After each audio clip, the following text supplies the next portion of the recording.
ओम नमो भगवते वासुदेवाय। नमस्कार दोस्तों, आज के इस विशेष वीडियो में हम जानेंगे श्रीमद् भगवत गीता के चौथे अध्याय ज्ञान कर्म संन्यास योग का दिव्य संदेश।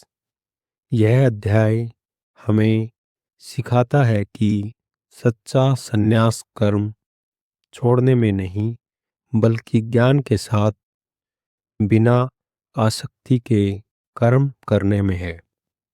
भगवान श्री कृष्ण अर्जुन को बताते हैं कि यह जो योग है यह कोई नया नहीं बल्कि अत्यंत प्राचीन सनातन ज्ञान है जो दिव्य परंपरा से चलता आया है, और जब जब यह परंपरा कमजोर हो जाती है तब भगवान स्वयं उसे पुनः स्थापित करते हैं। दिव्य ज्ञान की परंपरा। भगवान कहते हैं, अर्जुन, मैंने यह अविनाशी योग सबसे पहले सूर्यदेव विश्वान को कहा। विश्वान ने मनु को और मनु ने राजा इक्ष्वाकु को सिखाया। इससे पता चलता है कि आध्यात्मिक ज्ञान केवल किताबों से नहीं बल्कि गुरु शिष्य परंपरा से जीवंत अनुभव के साथ आगे बढ़ता है। परंतु समय के साथ जब लोग भटक जाते हैं, धर्म का संतुलन बिगड़ जाता है, तब वही ज्ञान धुंधला पड़ जाता है। ऐसे में भगवान उपयुक्त समय देखकर पुनः अवतार लेते हैं और उसी सनातन सत्य को नए युग की भाषा में समझाते हैं।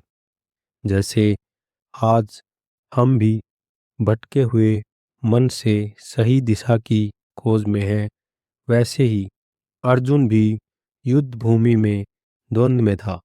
गीता का ज्ञान तब भी प्रासंगिक था, आज भी उतना ही प्रासंगिक है। अर्जुन को आश्चर्य होता है कि भगवान कहते हैं, मैंने यह योग सूर्य को दिया, जबकि सूर्य तो बहुत प्राचीन है। तब श्री कृष्ण अपने अवतार रहस्य को खोलते हैं और वे बताते हैं कि उनके अनेक दिव्य जन्म हुए हैं, किंतु वे जन्म मरण के बंधन से मुक्त परमात्मा स्वरूप हैं। भगवान कहते हैं, जब जब धर्म की हानि और अधर्म की वृद्धि होती है, तब तब वे सज्जनों की रक्षा, दुष्टों के विनाश और धर्म की पुनः स्थापना के लिए अवतार धारण करते हैं। यह हमें भरोसा देता है कि ब्रह्मांड में अंततः धर्म की विजय होती है, भले ही समय लगे। जब समाज में अन्याय, शोषण, स्वार्थ और अराजकता बढ़ जाती है, तब ईश्वर किसी न किसी रूप में, किसी महापुरुष, किसी शक्ति या किसी विचार के रूप में आकर संतुलन स्थापित करते हैं। हमारा काम है धर्म के पक्ष में खड़े रहना। अध्याय 4 का एक बड़ा संदेश है कर्म, अकर्म और विकर्म की सही समझ। भगवान बताते हैं कि केवल बाह्य रूप से शांत बैठ जाने को अकर्म नहीं कहा जा सकता, और केवल व्यस्त दिखने को कर्म नहीं कहा जा सकता। असल प्रश्न यह है कि क्या हमारा कर्म धर्म अनुकूल, निस्वार्थ और समर्पित है या नहीं। 3 बातें समझाई जाती हैं। कर्म वह कर्तव्य जो धर्म के अनुसार लोक कल्याण की भावना से किया जाए।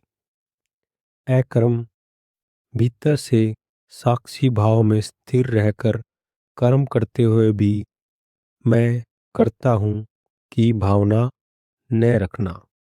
तीसरा, विक्रम वह कर्म जो अधर्म, अहंकार और स्वार्थ से प्रेरित हो, जो स्वयं को और समाज को गिरावट की ओर ले जाए।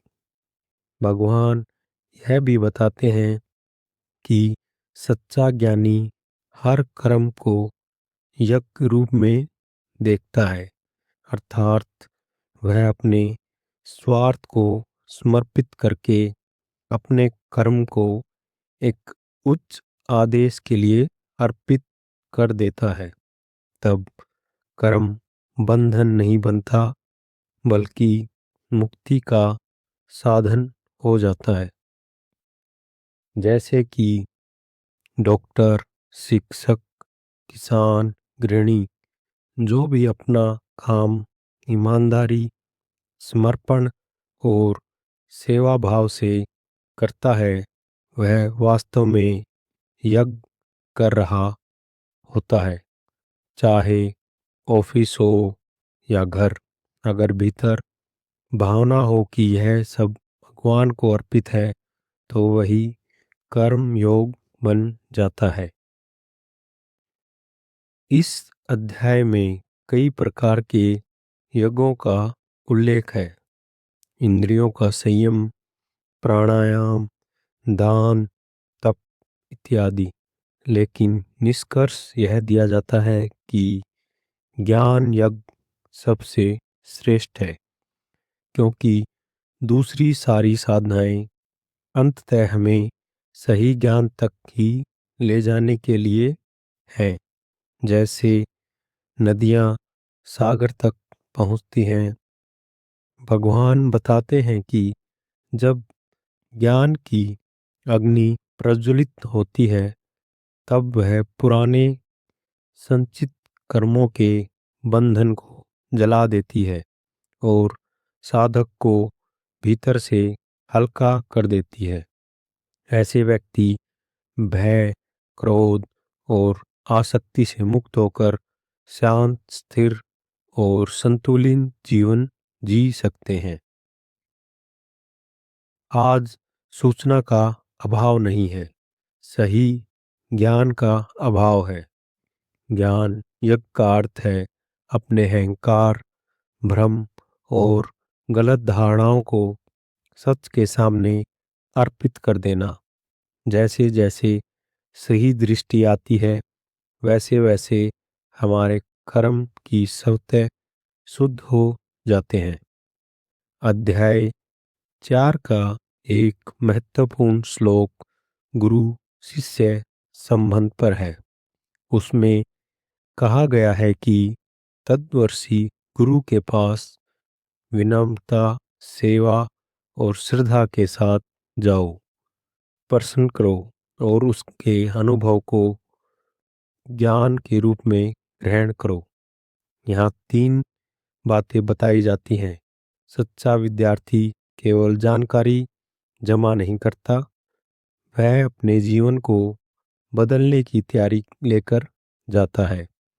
सच्चा गुरु केवल शब्द नहीं देता, वह अपने जीवन से मार्ग दिखाता है।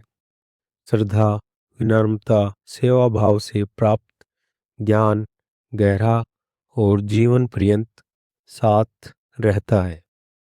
आज के समय में भी हमें ऐसे मार्गदर्शक की जरूरत है, चाहे वह आध्यात्मिक गुरु हो, माता पिता हो, शिक्षक हो या कोई सजग मित्र, जो हमें स्वयं से मिलवा सके।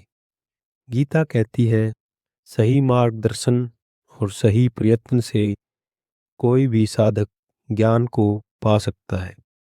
अध्याय के अंत में भगवान अर्जुन से कहते हैं कि जिस व्यक्ति ने कर्म को योग के माध्यम से समर्पित कर दिया, जिसका संशय ज्ञान की तलवार से कट चुका है और जो आत्मा में स्थित है उसके कर्म उसे बांधते नहीं हैं। संशय ही वह दीवार है जो हमें निर्णय और समर्पण से रोकती है। ज्ञान क्या करता है? हमें कर्म का सही उद्देश्य दिखाता है।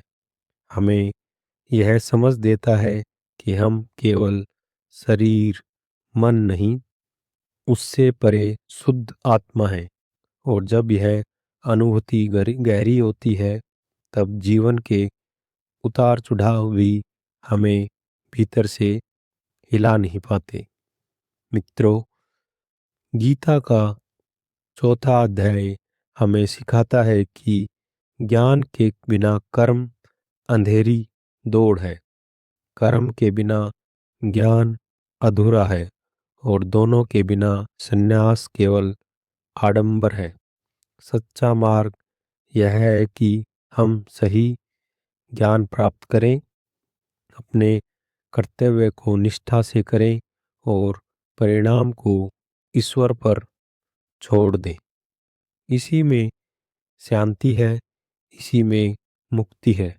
अगर यह संदेश आपको हृदय को स्पर्श करे और तो इसे जीवन में उतारने की छोटी सी शुरुआत आज से ही कीजिए। अपने हर काम से पहले बस एक क्षण के लिए भीतर प्रार्थना कीजिए, हे भगवान, यह कर्म आपको समर्पित है। मुझे केवल आपका निमित्त बना लीजिए। अगर दोस्तों आपको यह वीडियो पसंद आई हो तो प्लीज़ लाइक, शेयर और सब्सक्राइब करें। जय श्री कृष्ण।